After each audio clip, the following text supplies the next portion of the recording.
ఆంధ్రప్రదేశ్ రాష్ట్రంలో నకిలీ మద్య అమ్మకాలు భారీగా జరుగుతున్నాయన్నారు మాజీ మంత్రి సీదిరి అప్పలరాజు. శ్రీకాకుళం వైసీపీ కార్యాలయం ఏర్పాటు చేసిన మీడియా సమావేశంలో ఆయన మాట్లాడుతూ గత ప్రభుత్వ హయాంలో వచ్చిన మెడికల్ కాలేజీలను కూటమి ప్రభుత్వం ప్రైవేటు పరం చేయాలని చూస్తుందన్నారు. గూగుల్ డేటా సెంటర్ ను తెరపైకి తెచ్చి నకిలీ మద్యం, మెడికల్ కాలేజ్ అంశాలను డైవర్ట్ చేయాలని చూస్తున్నారన్నారు. లూలు మాల్ కి ప్రభుత్వం ఫ్రీగా భూమి ఇవ్వడం ఏంటని ప్రశ్నించారు. గూగుల్ డేటా సెంటర్ కోసం వైసీపీ హయాంలోనే ఎంఓయూ కుదిరిందని పేర్కొన్నారు. యోగా డే కోసం 100 కోట్లు ఖర్చు చేశారని విమర్శించిన ఆయన మోడీ వస్తే 100 కోట్లు ఖర్చు చేస్తారా అన్నారు. ప్రజలకు ఉపయోగపడే పనులు చేయడానికి డబ్బులు లేవంటున్న కూటమి ప్రభుత్వం ప్రైవేట్ వ్యక్తులకు మాత్రం ప్రజాధనాన్ని వృధా చేస్తుందని ఆరోపించారు. మాజీ మంత్రి సీదిరి అప్పలరాజు. చాలా ఆతృతగా ఎదురు చూస్తే వచ్చిందండి. ములకల చెరువు అన్నటువంటి ఒక ప్రాంతంలో ఆఫ్రికా నుంచి ఇంపోర్ట్ చేశారు ఈ నాలెడ్జ్ని కూడా. ఈ టెక్నాలజీ ఏదైతే ఈ సంజీవిని తయారు చేయడం అన్నటువంటి టెక్నాలజీ, నకిలీ మద్యం అన్నటువంటి ఈ సంజీవిని తయారు చేయడానికి ఆ నాలెడ్జ్ని ఆఫ్రికా నుంచి ఇంపోర్ట్ చేసి ములకల చెరువు అన్నటువంటి ప్రాంతంలో దానికి సంబంధించినటువంటి మ్యానుఫ్యాక్చరింగ్ ప్లాంట్ పెట్టి అక్కడి నుంచి సబ్ సెంటర్స్ కోస్తా ప్రాంతంలో ఇబ్రహీంపట్నం దగ్గర, ఉత్తరాంధ్రలో అనకాపల్లిలోను, శ్రీకాకుళం జిల్లా సారవకోటలోను, ఇంకా తెలియనటువంటి అనేక ప్రాంతాల్లో సబ్ సెంటర్స్ పెట్టి ఈ సంజీవిని తయారు చేసే కార్యక్రమాన్ని చంద్రబాబు నాయుడు గారు నిర్విరామంగా కొనసాగించారు. దురదృష్టవశాత్తు అది బయటపడింది. మనం ఇంకొక 3 సంవత్సరాలు 4 సంవత్సరాలు వేచి ఉండుంటే ఈ ములకల చెరువులో తయారైనటువంటి ఈ నకిలీ మద్యం అనేటటువంటి సంజీవిని యొక్క ప్రభావాలు ఇంకా ప్రజలు బాగా తెలుసుండేవి. మరి బయటపడిపోవడం వల్ల ఏంటంటే మరి ఏం జరుగుతుందో చూడాలి. ఏమిటంటే ఇది నాకు అర్థం కాదు. రాష్ట్ర ప్రభుత్వం ఎస్టాబ్లిష్ అయ్యి 16 నెలలు అవుతుంది. మీ ఎమ్మెల్యే అభ్యర్థులే నకిలీ మద్యం కేసులో అరెస్ట్ అయ్యి జైల్లో ఉంటే వైసీపీ వాళ్ళ వల్లే నకిలీ మద్యం ఇదంతా అనుకుని చెప్తారు. అసలు సంబంధం ఉందా? మా దురదృష్టం ఏంటంటే మా మాటలు, మా వాదనలన్నీ కూడా మా మాటలు మాకే వినిపిస్తున్నాయి తప్ప ప్రజలకు వినపడటం లేదా అన్నటువంటిది ఒక బాధ. ఇంచేట వాళ్ళకి అబద్ధాన్ని కూడా ఎంత చక్కగా తయారు చేయగలరండి. అదే రీమిక్స్ అదంతా. అబద్ధాన్ని ఎంత చక్కగా తయారు చేసి ఇప్పుడు ఐవీఆర్ఎస్ కాన్ఫరెన్స్లో అది జనాలందరికీ వినిపిస్తున్నారు. మరి వాళ్ళ పరిస్థితి, వాళ్ళ సపోర్టు, మీడియా, ఆ ముఠా అంతా ఆ రకంగా తయారై రాష్ట్రానికి పట్టినటువంటి దురదృష్టం. ఇప్పుడు గూగుల్ డేటా సెంటర్ గురించి ఆయన లోకేష్ మాట్లాడారు. మా పార్టీ నుంచి ఫార్మర్ ఐఎండ్ఏ మినిస్టర్ అమర్నాథ్ గారు మాట్లాడారు. ఈ రాష్ట్రంలో వీళ్ళు అందరూ మాట్లాడుతున్నారు, అన్ని వార్తలు అవుతున్నాయి. మరి మన జిల్లా నుంచి ఉన్నటువంటి ప్రముఖ నాయకుడే మరి ఆయన కూడా ఏదో ఒకటి మాట్లాడాలి కదా. ఆయన వార్త కూడా కనిపించకపోతే సైడ్ లైన్ అయిపోతారు కదా. ఆల్ ఆఫ్ ఎ సడన్ వచ్చాడు ఆయన 1,80,000 ఉద్యోగాలు వచ్చేసాయి దీనివల్ల. నాకు దానికి బేస్ ఉండొద్దా? మీరు చెప్పారు 1,80,000 ఉద్యోగాలు వస్తాయి, ఇదిగో పలానా రకంగా వస్తాయి గూగుల్ డేటా సెంటర్ పెట్టడం వల్ల, దీనికి యాన్సిలియర్గా అలా వస్తుంది, ఇల్లు వస్తుంది, ఇల్లు వస్తుంది, దీనివల్ల ఇన్ని ఉద్యోగాలు, లేకపోతే దీనివల్ల ఇన్ని కోట్ల ఇన్వెస్ట్మెంట్స్ అన్నీ చెప్పాలి కదా. వచ్చావు నీకు వార్త కావాలి. 1,80,000 ఉద్యోగాలు ఎన్ని అన్నారు ఆయన? 88 1,08,000 ఏదన్నారు. 8,000 ఉద్యోగాలు అన్నారు. ఆ మాటలకేమో వీళ్ళు అని ఒక బ్యాక్గ్రౌండ్ మ్యూజిక్ పెట్టి స్లో మోషన్లో ఒక వీడియో రిలీజ్ చేయడం, మళ్ళీ ఢిల్లీ వెళ్ళిపోవడం. ఏంది ఇది? నాకు అర్థం కాదు. వార్తల కోసం అలాంటి మాటలు మాట్లాడకూడదు.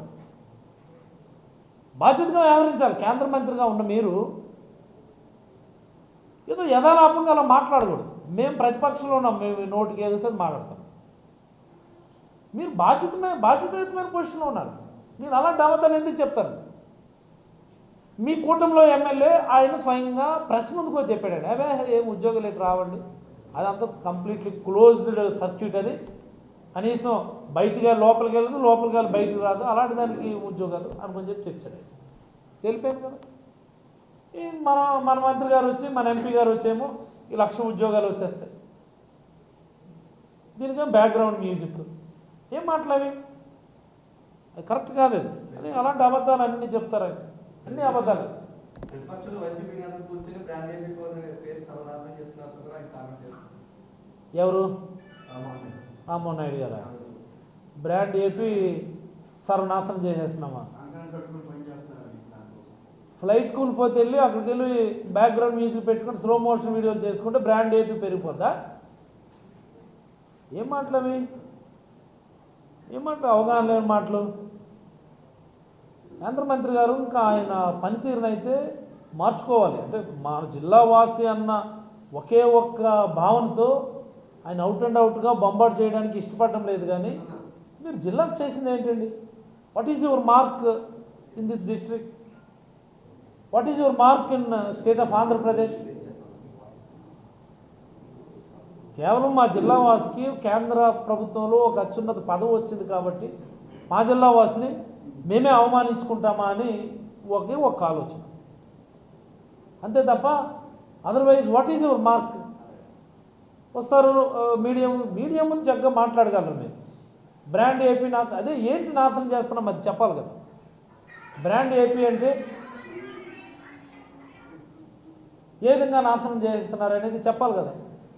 నకిలీ మద్యం తయారు చేసింది మీరు, దానివల్ల ఏపీ బ్రాండ్ నాశనం అవ్వట్లేదా? మెడికల్ కాలేజీని అమ్మేస్తున్నారు మీరు, దానివల్ల బ్రాండ్ ఏపీ నాశనం అవడం లేదా?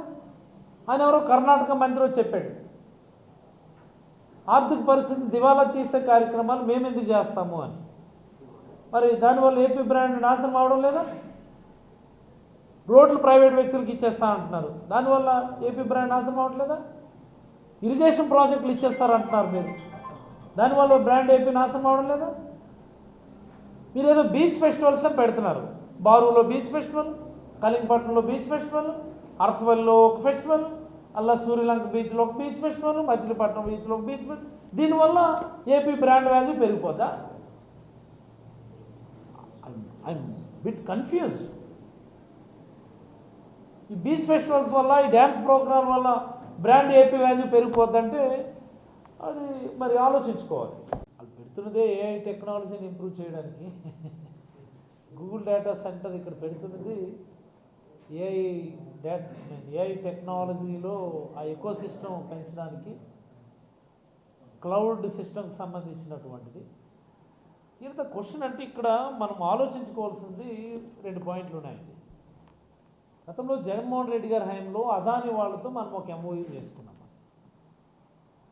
అదాని వాళ్ళతో చేసుకున్నటువంటి ఎంఓయూలో వాళ్ళకి 132 ఎకరాల ల్యాండ్ మనం అలాట్ చేస్తాం. ఈ 132 ఎకరాల్లో వాళ్ళు చెప్పినటువంటిది ఏంటంటే అక్కడ మేము ఎస్టాబ్లిష్ చేస్తాము అంటే ఒక ఇంటిగ్రేటెడ్ డిజిటల్ ఎకానమీ హబ్ ఒకటి ఎస్టాబ్లిష్ చేస్తాము, ఒక క్లౌడ్ యూనివర్సిటీ అంటే ఒక క్లౌడ్ స్కిల్ సెంటర్ ఒకటి ఎస్టాబ్లిష్ చేస్తాము, ఐటీ పార్క్ ఒకటి ఎస్టాబ్లిష్ చేసి ఆ ఎకో సిస్టమ్ క్రియేట్ చేస్తాము అని చెప్పి వాళ్ళు ప్రామిస్ చేసి సుమారుగా 22,000 కోట్లు సుమారుగా ఇన్వెస్ట్మెంట్ వాళ్ళు ప్రపోజ్ చేస్తూ ఈ ఐటీ పార్కు, ఈ క్లౌడ్ క్యాంపస్సు, డీసీ ఎకో సిస్టమ్ వీటన్నిటి వల్ల 25,000 ఉద్యోగాలు క్రియేట్ అవుతాయని చెప్పి వాళ్ళు మనకి ఆన్ పేపర్ ప్రామిస్ చేస్తే 132 ఎకరాలు మనం వాళ్ళకి కేటాయించాం. జగన్మోహన్ రెడ్డి గారు శంకుస్థాపన చేశారు దానికి. దానిలో ఈ పవర్ సబ్సిడీలు లేకపోతే ఈ వాటర్ డిమాండ్కి సంబంధించి వీటన్నిటిలో ఎక్కడా కూడా మనం కాంప్రమైజ్ అవ్వదు. ఈరోజు చూస్తే గూగుల్కి సంబంధించి 488 ఎకరాలు వాళ్ళకి ల్యాండ్ సబ్సిడీ మీద ఇస్తున్నాం. సుమారుగా దాని పవర్ రిక్వైర్మెంట్ 1 గిగావాట్స్ అంటే 1 మిలియన్ యూనిట్స్ పెర్ అవర్. ఒక గంటకి 1 మిలియన్ యూనిట్స్ అవసరం అయ్యేట్టుగా పవర్ రిక్వైర్మెంట్ మనం ప్రామిస్ చేస్తాం. అంటే ఎంటైర్ విశాఖపట్నానికి ఒక గంటకి ఎంత కావాలో దీనికి అంత కావాలి. దాన్ని మనం ప్రామిస్ చేసి 5 TMCs water from the Polavaram LMCA నుండి పోలవరం ప్రాజెక్టు 5 టీఎంసీల వాటర్ ఎష్యూరెన్స్ ఇచ్చి దీంతో పాటుగా 22,000 కోట్లు ఇన్సెంటివ్స్ ల్యాండ్ మీద, ఎస్జిఎస్టీ మీద, ఎలక్ట్రికల్ ఛార్జెస్ మీద, క్యాపిటల్ సబ్సిడీ మీద, ట్రాన్స్మిషన్ ఛార్జెస్ వీటన్నిటి మీద కూడా మొత్తం 22,000 కోట్లు సబ్సిడీ ఇచ్చి గూగుల్ వాళ్ళతో అదాని వాడు చేసుకున్నాడు. అదాని గూగుల్ జాయింట్ వెంచర్ కింద ఇప్పుడు వాళ్ళు ఇక్కడ తీసుకురావచ్చు. దాన్ని ఎవరు తప్పు పట్టడం లేదు. I'm not against that. It's my personal opinion. I'm not against Google coming here. But వీళ్ళు చేసే ప్రచారం అనేది అసత్య ప్రచారం అంటారు. అదాని వాళ్ళతో మనం చేసుకున్నప్పుడు చేసినటువంటి కండిషన్స్కి అదే మాదిరి కండిషన్స్ పెట్టుకొని మీరు తీసుకొని ఎకో సిస్టమ్ క్రియేట్ చేయండి. అంతే తప్ప ఇదేదో బ్రహ్మాండం బదలైపోయేటటువంటి ప్రాజెక్టు, దీనివల్ల ఆంధ్రప్రదేశ్ రూపురేఖలు మారిపోతాయంటే నేను యాక్చువల్గా అది కూడా గూగుల్లో చెక్ చేశాను.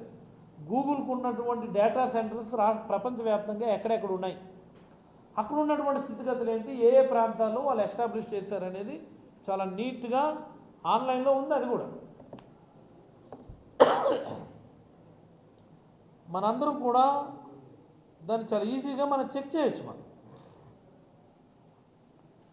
గూగుల్ డేటా సెంటర్స్ ఎక్కడెక్కడ ఉన్నాయి అన్నటువంటి ఆన్లైన్లో ఉంది. గూగుల్ వాళ్ళ సైట్లోనే అది ఉంది. అవి నగరాలకి చాలా దూరంగా విసిరేసినటువంటి ప్రదేశాల్లో ఇంచుమించుగా వాటన్నిటిని కూడా ఎస్టాబ్లిష్ చేశారు. Okay, what are the things మేము మనకు ఒక ఆర్గనైజేషన్ కావాలి కాబట్టి మనం మనస్ఫూర్తిగా ఆహ్వానించినప్పటికీ తెలుగుదేశం వాళ్ళు చేస్తున్నటువంటి ప్రచారం ఏదో లక్షల ఉద్యోగాలు వచ్చేసాయి, కోట్ల ఇన్వెస్ట్మెంట్స్ వచ్చేస్తాయి అన్నటువంటిది మాత్రం దానికి మ్యాచ్ అయ్యేటటువంటి మాటలు కాదు అన్నటువంటిది నా అభిప్రాయం.